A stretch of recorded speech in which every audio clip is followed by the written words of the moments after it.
Hello, everyone. I'm Amy Hudnall with the Georgia Department of Economic Development, the Center of Innovation for Aerospace. Thank you for joining us for our webinar series on the new Cybersecurity Maturity Model Certification, or CMMC, which requires all Department of Defense suppliers to be accountable for their cybersecurity practices before they can bid for government contracts. The Georgia Department of Economic Development and the Technology Association of Georgia, or TAG, have partnered to form the Georgia Defense Industrial Base Task Force to provide resources and support for Georgia's 4,000 defense contractors. Our dedicated project manager, Cassia Baker, can help your defense contracting company find support services and expertise across a variety of topics, including CMMC. For more information on how the task force can help your business, please go to georgia.org/cybersecurityedge or tagonline.org. Today, Mark Lupo, the Business, Education, and Resilience Specialist for UGA's Small Business Development Center, will offer some guidance on preparing for CMMC, beginning with Level 1. Mark has been working with SBDC in a variety of roles since 2005 and is well known for his passion for working with entrepreneurs and small business. Mark's extraordinarily broad background includes serving as a medical supervisor and language specialist in the U.S. Army, a 20-year healthcare career in both clinical and administrative roles, as well as owning 2 art galleries and a real estate company. Mark has been recognized twice with the Llewellyn Award for Consulting Excellence as the top SBDC consultant in Georgia. Thank you, Mark, for sharing your expertise with our audience today. Thank you, Amy. A pleasure to be here. For those familiar with our organization at the university, we believe that the right idea, the right resource, the right contact at the right time in someone's life can be life-changing. Our role is to help create an environment where those connections can happen. And as we do so, we help the business owners we work with get stronger. They can build a stronger business, which can lead to a stronger and more resilient community. And that's really our ultimate mission. Our organization has 18 offices across the state, serving all counties in Georgia. 11 of these offices are UGA, and then 8 or 7 are partner universities that we work with. Our faculty and staff are dedicated to help small businesses grow. Within our organization, we provide confidential one-on-one consulting that's provided at no fee to business owners, again, with our mission to help those small businesses grow and develop into whatever level of growth that they would like. As we begin our discussion on CMMC, one can approach this topic a couple of different ways. One of those with a little trepidation about all of the expectations that are coming along with some of these cybersecurity requirements. Another, and one that we would recommend, is one of approaching it with the sense of opportunity. That if you do this right, and if you are proactive in achieving compliance with these standards, you will put yourself in a much more marketable position related to both DoD as well as other government contracting, even into the private sector. You're going to pre-position yourself to be that much more able to secure contracts going forward. Cybersecurity, a strong cybersecurity infrastructure, is now really just becoming a price of doing business, both currently, but especially as we move into the future. So as we go through today, my goal, my hope is that for those that know something about CMMC already, that maybe we can provide another piece of the puzzle to help you move forward to the next level on that. For those that are not familiar, we're going to go through some of the background of how we got to where we are now, and then we'll dive into some more detail related to CMMC, and especially related to Level 1. Okay, so let's move on in. We're going to go ahead and minimize my video so that you can see the screen full. But as far as the agenda today, we're just going to be talking first about the background, kind of how we got to where we are right now. We're going to get into some of the initial work within the cybersecurity infrastructure with DoD, with NIST SP 800-171. We're going to look at some of the requirements that 800-171 brings with it, which then some of those transfer into the CMMC. How one would go about becoming compliant, especially with 171 initially. And then we're going to move into the CMMC, more detail, especially regarding level 1. This PowerPoint will be available after this presentation, and we'll have details for that, where you can find that after we complete today's session. So let's dive right in. Came across this this week. This was an article on Bloomberg Government, what bidders can expect on the 50 billion STARS 3 resource. And what was significant about this is that, as you see on that first line, this is for the General Services Administration, not the Department of Defense. This is another federal agency. They're looking at this huge contract, and as we look further down in the article, it says that within this, there is the potential. They reference that DoD is requiring all defense suppliers to undergo the CMMC audits, but that this initiative is likely to extend to all federal agencies. And it goes on to say that because, say, a company doesn't have CMMC compliance or certification, it's not going to disqualify them from being able to obtain, say, a GSA contract, but it may put those companies in a competitive disadvantage, especially in future years.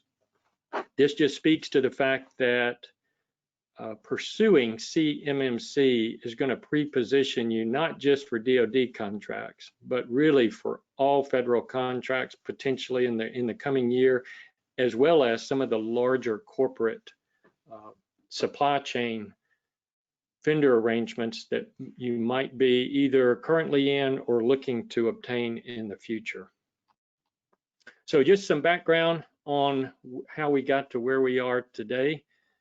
You can think back into 2005, where the NIST, the National Institute of Standards Technology, special publication 800-53 was released. You can see this is not a new initiative. This started back early 2000s.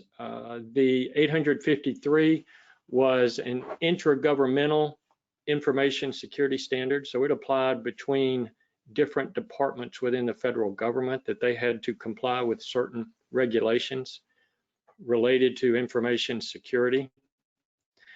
We move up to 2010. This is when the definition, the formatting for controlled unclassified information came about. This is very relevant as we start looking at both NIST SP 800-171, but in particular CMMC, which we're going to talk about a little bit later. But this was just, it's not classified information, this is controlled unclassified information. So it's the type of document, the type of information that might previously have been labeled as for official use only, not for public consumption. Controlled unclassified information now encompasses all of those. Next, we had the cybersecurity framework, came in online in 2013. This is really the approach that 800-171 and CMMC, really it is kind of the background model that these requirement standards are based upon, which we'll explore that a little more detail. June 2015, 5 years ago, a little over 5 years ago, NIST SP 800-171 was released. This was really an extension of 853, but extending over to private sector entities, and it was to help protect information used in the fulfillment of a contract, with that information either being housed or transmitted, stored on a computer system that was outside the DoD network. And so this was really a kind of a lighter version of 853, published in 2015 with the expected compliance for all federal contractors to be 31 December 2016. They found out in 2016 that many companies were not ever going to be able to reach that in the time frame allowed, so they extended that to 31 December 2017. But at that point, businesses doing DoD contracting were expected to be compliant with 800-171. You can see revision 1 came out in 2018, revision 2 earlier this year. So it has been progressive, and there will be future changes, but this is a lot of the CMMC requirements are based on that 800-171 standard. The CMMC timeline really started March or so of last year, 2019. By June 2019, 0.3 version was released, and you can see it just progresses through the last year, September 0.4, November, December 0.7, and as of January 2020, version 1.0, the official version was released. And just want to make a point that this was the expected release date. They have been very diligent in meeting the timelines that they had originally set out. So even in the midst of this pandemic, CMMC moves forward and moves forward aggressively. There's been a little month or two delay in some of the training provided, but it is still on track, and we need to be prepared for what's coming.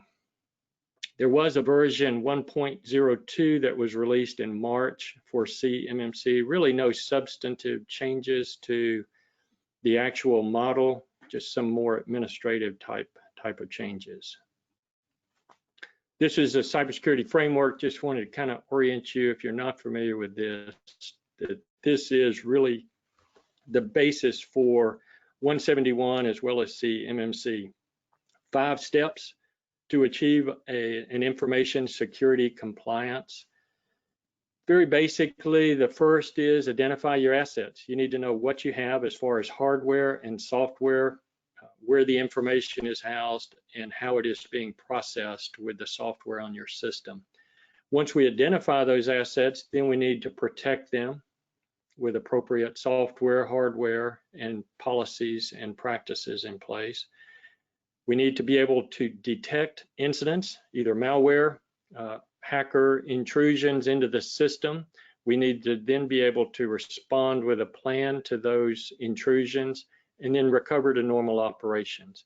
So as we move through this discussion here in the next few minutes, you will see aspects of the cybersecurity framework embedded within the control points, the practices that are within both 800-171 and CMMC. So what are the requirements? This is the primary trigger for a company to require them to comply with 800-171, and that's where we're gonna explore that just a little bit further. So this DFARS clause, the Defense Federal Acquisition Regulation Supplement 252.204-7012. It is titled Safeguarding of Unclassified Controlled Technical Information. This bad boy right here, when it is located within a contract solicitation, that clause triggers and should be an alert for you that then that contract is going to require some form of compliance to 800-171, revision 2. 800-171, in order to achieve compliance, has 14 families of security requirements. And these families are kind of like categories of different types of security requirements. And one thing you'll notice about these, or the 14, one thing you'll notice about these is that it is not just oriented toward digital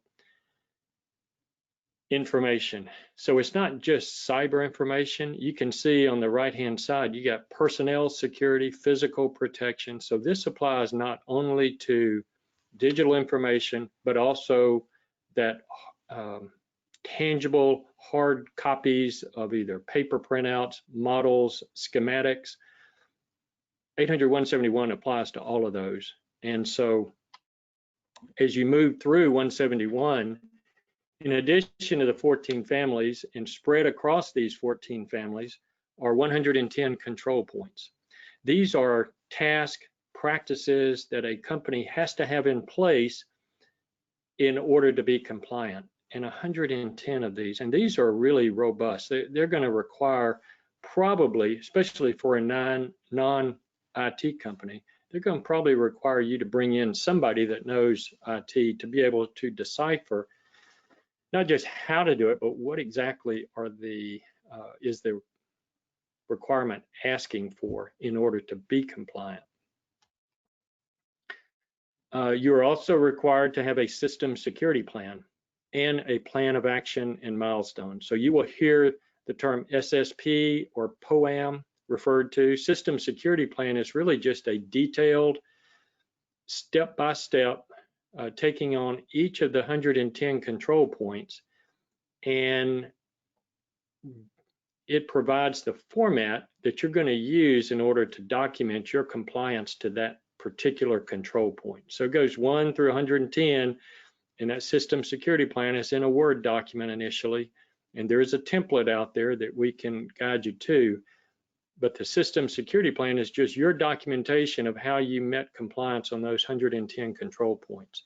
The plan of action and milestones, the POAM, is for any control points that you're not compliant with. This is your plan of action of how you're going to get compliant.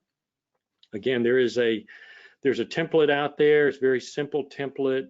You fill in what is the control point that you're not compliant with, what do you need to do in order to get compliant, who's going to be working on it, what's the date of expected compliance.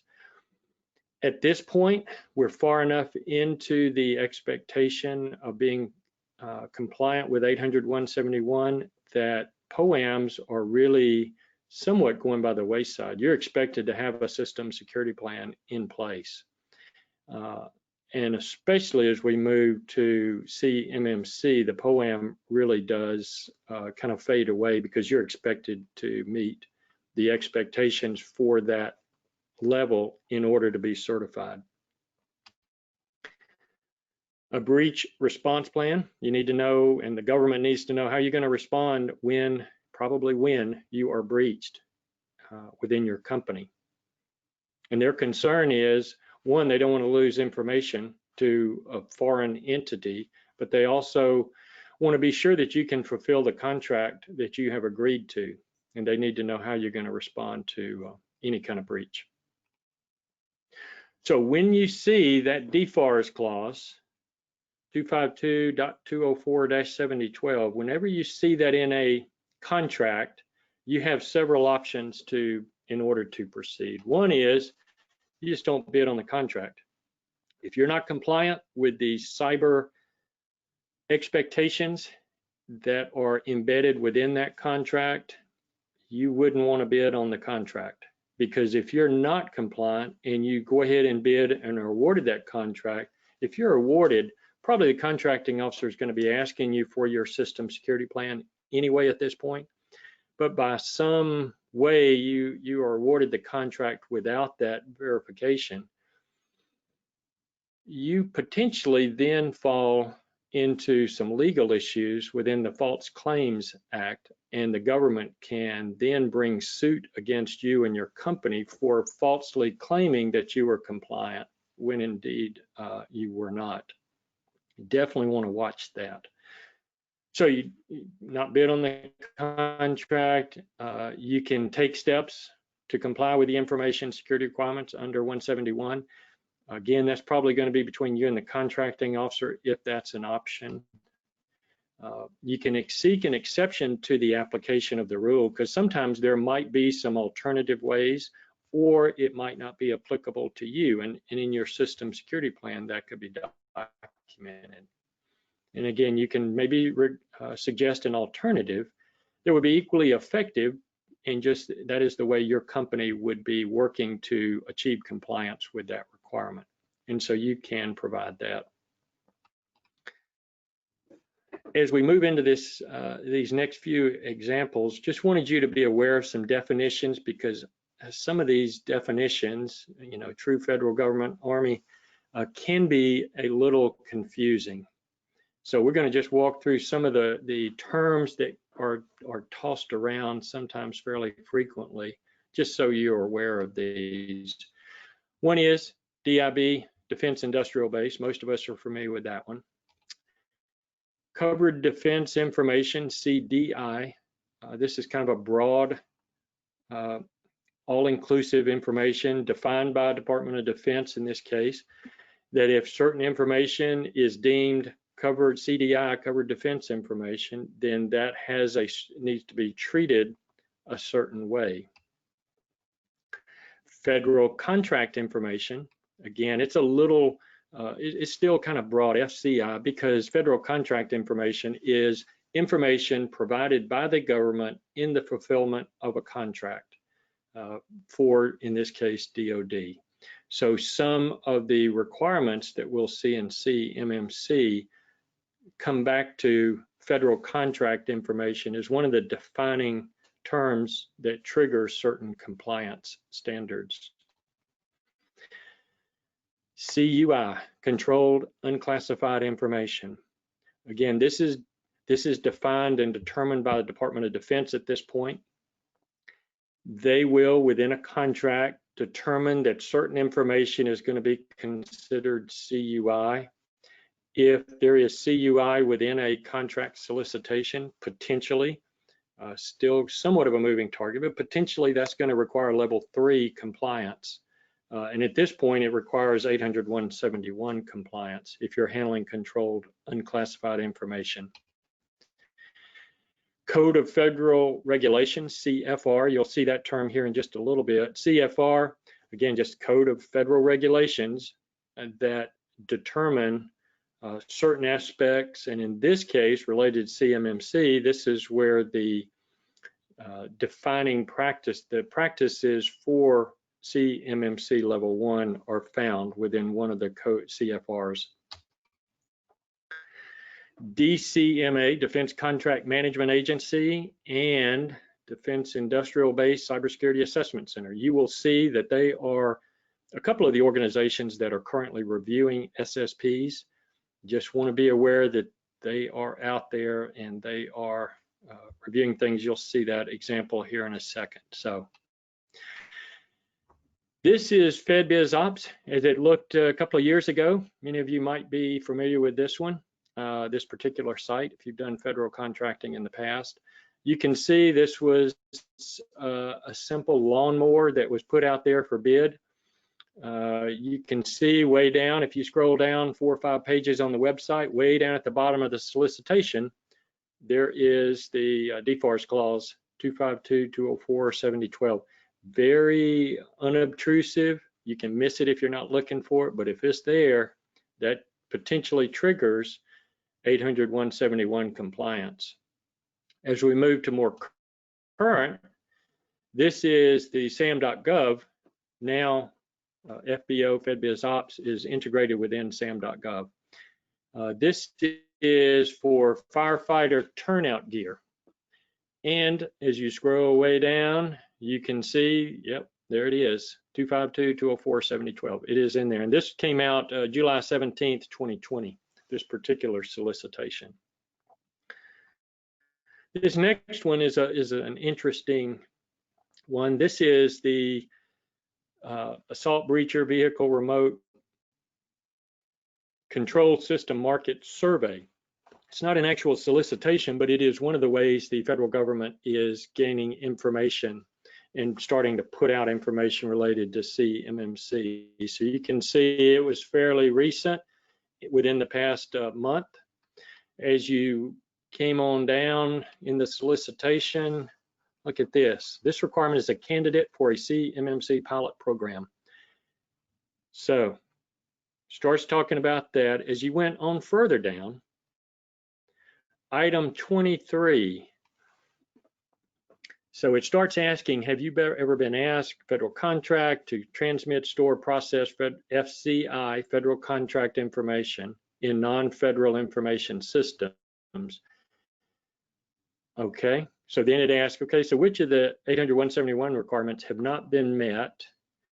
Has your system security plan ever been obsessed? And there's that DCMA DIBCAC.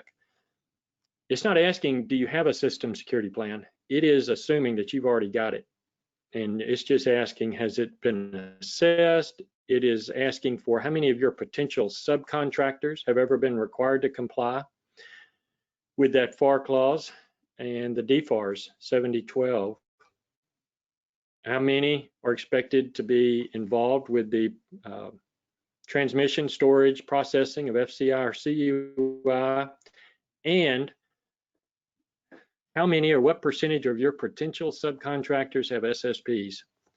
Now, so what this is, I mean, 800-171 doesn't just apply, as does CMMC, doesn't just apply to prime contractors. It is a flow down throughout the supply chain for whatever contract. So the expectation is that if you're using subcontractors, part of your responsibility is to ensure that they are compliant and that you have copies of their system security plan. So this was just an interesting example of how things are progressing and what kind of questions potentially you're going to be faced with as you move forward in a DoD contract. So how do we get compliant? Well, several steps. This comes from Jennifer Reese, Washington Technology. There's an article came out last year, but had some really good tips on some things to consider related to becoming compliant. Kind of a 5-step process. First step, determine the scope of the contract. Is the information required to complete the contract? Is it going to include FCI, CDI, CUI? Is the information going to be just digital? Is it going to be more hard copies? We're talking about engineering drawings, specification, models. Where is that, if it is CUI, where is that CUI going to be housed within your system? Because that's going to have some implications as to your ability to comply with that. Where is the information that you're using to complete the contract going to be stored on your system? So once we determine the scope of the contract, then we need to assess, you would want to assess your level of compliance if you haven't already. And as far as level of compliance, this is where you're really going through the system security plan, that you've got documented information related to where you are compliant. There is a great handbook, especially when you're dealing with 800-171. Great handbook is the NIST Handbook 162. So if you go out there and do a search for NIST Handbook 162, Manufacturing Extension Partnership helped develop that, just did a really good job of bringing some of those 110 control points. It's a huge, I mean, a very large document, but takes each of those 110 control points, walks through questions that you would want to be asking yourself to determine if you're compliant, and then gives information what that compliance looks like and maybe who in the company you need to be asking to determine that. Department of Homeland Security has a software program called CSET, the Computer Security Evaluation Tool. It's a little older school. It's CSET 8.0 at one point, but it does a really good job of allowing you to, if you need to diagram a network map, it's got a pretty good tool within that. You need to document your findings. Again, within the system security plan, clarify how you're going to move forward, your plan of action milestones, which again, that is starting to fall by the wayside because you're expected to already have that in place now. You need to have your system security plan developed, and NIST does have that document out there that you can pull down as a Word document, and then that kind of gives the formatting that you might want to use in order to start populating your compliance. And there are other companies out there that do this. I mean, you just pay them, they come in, do your assessment, help develop your system security plan. If you choose to, it's just going to cost some out-of-pocket money. And then you need to be looking at ongoing compliance initiatives. What is going to be happening maybe with future contracts, possibly the ones that you are already involved with at this point? When they come up for renewal, what is going to be the level of compliance expected for those? Are new contracts that are coming out going to expect something different related to cybersecurity? You need to be aware of what's coming down the pike related to those.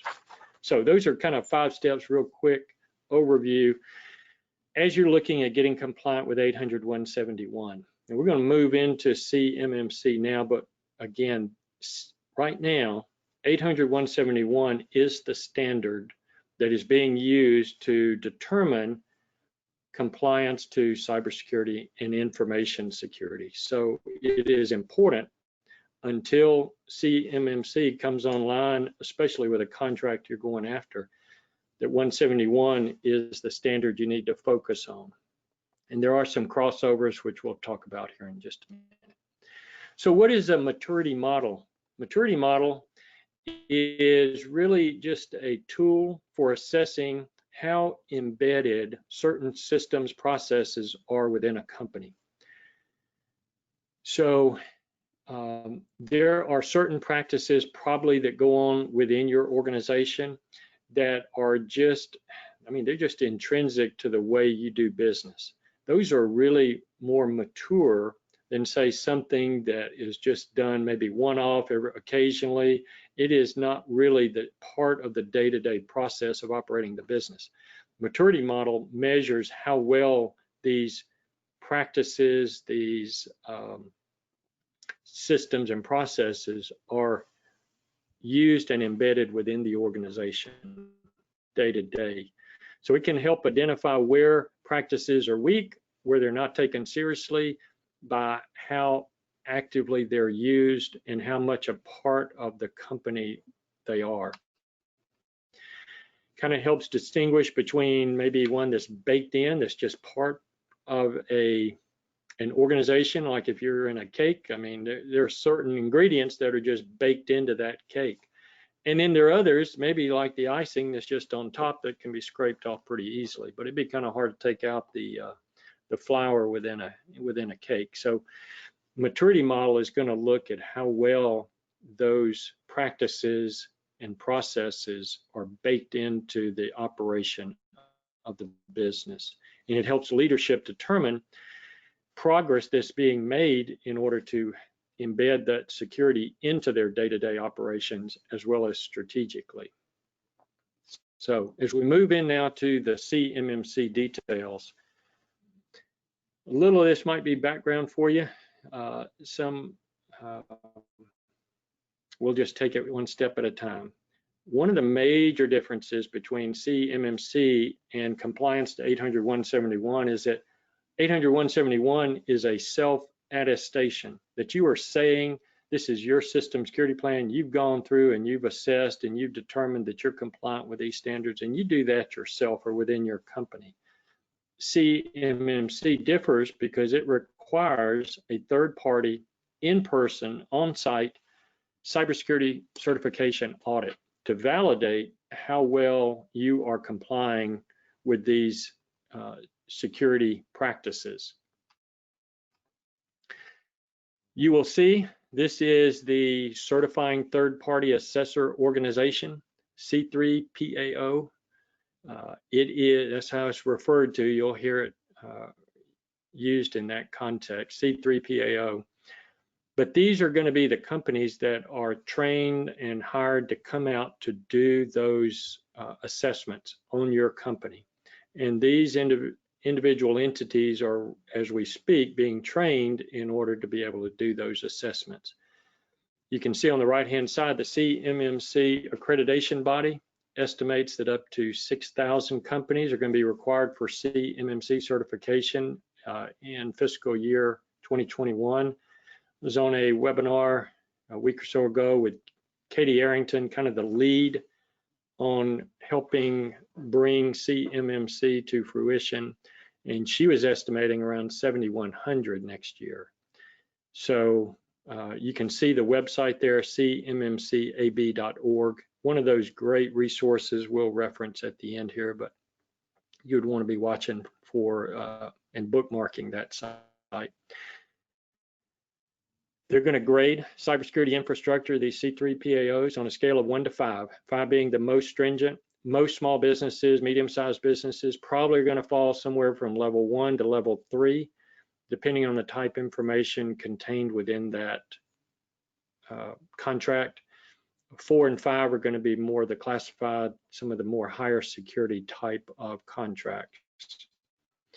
Standards were defined January 2020 with the release of CMMC version 1.0. Certifying companies, those C3 PAOs are being trained now. They'll be certified by this summer, end of this summer, and ongoing, others will be trained. Think about this, approximately 300,000 DoD contractors, and some estimates more than that, will need to be certified. So 7,000 next year. That means that probably somewhere between 70 to 80,000 will need to be certified in the next 4 years. And you want to think about, if you're bidding on a contract or you're looking a year out to bid on a contract and it has a CMMC level tag to it and you're not certified, there's going to be a backlog of certifications coming up very shortly. So the more proactive you can be in getting certified, the better for you.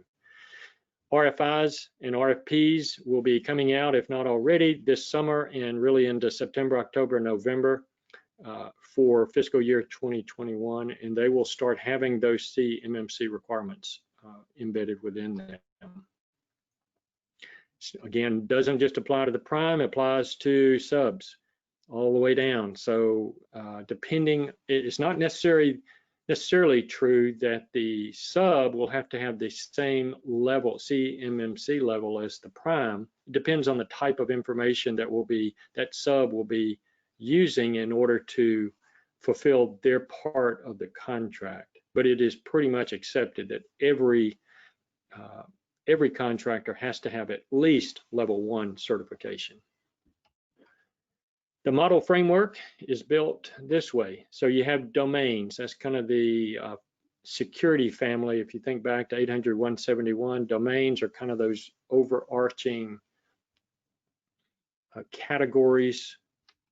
There are 17 categories within the current CMMC model framework. They look like this. We'll look at those in a second. But you got capabilities that are kind of the next tier down from the domain. So you got 43 capabilities, which are the achievements necessary for a company, say, to ensure that cybersecurity has been obtained within each of those domains. And then practices and processes. The practices are really just the task that will help a company fulfill that capability. So these are the activities, the day-to-day things that are being done in order to ensure information security. You can see there are a total of 171 of these practices and processes that are defined within the total 1 through 5 of CMMC. These are the 17 domains. Just wanted to point out a couple of things as you're looking at these. You can see you got the name there, access control, that first one. Right below the name is a 2-letter identifier. That has significance. You would want to be aware that that is helped in the naming and defining of individual practices. So they will be really tied to the particular domain as you start looking, and we're going to look at that in a second. But that's the first thing. So you got a 2-letter designator per domain. You want to pay attention to that. But then also, you will see that these are arranged in alphabetical order, right? From left to right, and then we move down to second row, left to right, and so forth. That helps one navigate the appendices that we're going to see here in just a second to figure out what exactly is involved with getting compliant to level 1. So you need to understand these are the domains, and then the capabilities, practices fall within these. This is kind of how it looks like. If you look at level 1 to level 5, this comes out of the CMMC model by Carnegie Mellon and Johns Hopkins. But level 1 just states that the practices within level 1 are being performed. Not necessarily documented. You might not be managing processes or systems. It is just basic cyber hygiene, that those are being performed. Those practices are being performed. This is kind of the way it looks as you move from level 1 to level 5. Level 1 has 17 practices within it. As you look at level 2 next to it, it has those 17 plus 55 additional practices. Level 3, an additional 58. So as you move from level to level, you need to be compliant with the prior level, and then the additional practices will be added to that. Okay. Remember I was talking about the Code of Federal Regulations. So 48 CFR 52.204-21. This is basic safeguarding of covered contractor information systems. This is the CFR that defines the 17 practices that are the basis for level 1 compliance. As we look at these 17 practices, you can see that there are, within level 1, there are 6 domains that are addressed. So you know, if you think back, 800-171 required compliance on 110 control points. This really is an advantage now because level 1 is only requiring 17 practices. There's 6 domains, there are 9 capabilities, and then the 17 practices. So this helps a small business somewhat distinguish where they need to focus on right now. Now, then the question is, okay, so where are these practices found? If you go to this website, which we will have that in the resources, but when you come to this website, which is the Office of the Undersecretary of Defense for Acquisition and Sustainment, CMMC, you'll see the button up top, CMMC model. When you click on that, you see this page. This right here, you got the model right above the red circle, but you've got the CMMC model version 1.02 there, the overview briefing. Really the most helpful, the model is helpful, but to define what exactly are the practices involved with achieving level 1 would be found in the appendices. When you go into the appendices, there are 6, A through F. This is a 337-page document. So within the appendices, the 2 most helpful for you probably will be Appendix A, which is kind of almost a grid matrix of the entire CMMC model. We're going to look at one here in just a second, a page or 2 of it. And then Appendix B, which goes into greater depth of what exactly each individual practice requirement is going to be compliant with that. All right, as we look at the practice itself, this is the kind of the numbering system that is used in order to define the CMMC individual practices. The AC, if you remember, that's that 2-letter designator, which is for access control. The 1 indicates the CMMC level. So if this was going to be level 2 or 3, then that would be AC.2. whatever. And then the 001 is the practice number, just the number assigned to that practice. And it is sequential, as you will see. It moves down through the level 1. This is AC.1.001 practice that you limit information system access to authorized users. Okay, we'll look at this one a little more depth here in just a second. But anyway, within Appendix A, kind of that grid matrix, this is what the grid matrix looks like. And this is probably, I think it comes to about 40 pages or so, 38, 40 pages of Appendix A. And so you've got your domain up top. Next, you've got your capability, and you can see this is the first capability, C001, Establish System Access Requirements. You can see your level. This is level 1, and as you read to the right, all the way up to level 5. And then you've got your number, AC.1.001, and then there's the description along with where that information potentially came from. So as you read down in Appendix A, as we flip to the next page, you will see that the practice numbers are sequential numbered by column. So as you move down AC.1.001, the next practice is AC.1.002. So you've got your second capability here within access control. You've got level 1, and then you've got AC.1.002. So this is the second practice within access control. And you can see on the right at level 2, right horizontally across, AC.2.007. You will follow, and the numbering system goes all the way down level 1 within that domain, and then it moves all the way back up to the top for level 2 within that domain and counts down vertically, and then it moves to level 3, level 4, level 5. So that's the numbering system. So that's about 38, 40 pages, Appendix A.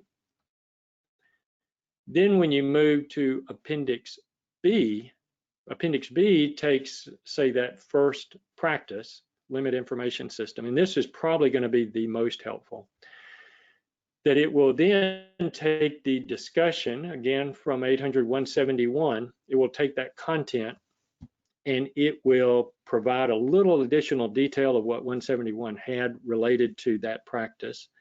But even more helpful than that is that it provides some clarification. So it starts describing in a little more understandable language what exactly is discussion from source talking about. What is that practice expecting in more conversational language? And then it provides 1 or 2 examples of how that would look within a company. So Appendix B is really going to be a go-to place to figure out exactly, maybe in a little more understandable language, what's expected. And then you've got references that are provided. So the Appendix B is about 250 pages. So it takes each of the expectations of these 171 practices and it goes through. And that's where it's important to understand the numbering system so you can tell which is a level 1 practice, 2, and 3, and so forth. So how do we move forward? This has been a lot of information, I realize that. What would be some steps to consider in moving forward from where you are now to getting compliant? Probably one of the first things is see how you are compliant to the 800-171 at this point. And it might require having someone outside come in. It could be just working through internally the system security plan, but just to get a sense of where you stand, because if you're bidding on contracts now, this is probably going to be the standard used. If you haven't developed an SSP and POAM, especially the SSP, now is the time to get to work on that. Again, this is not something you would want to wait on. And moving forward, as you saw, this has been going on for years. And so the expectation is that you do have a system security plan at this point.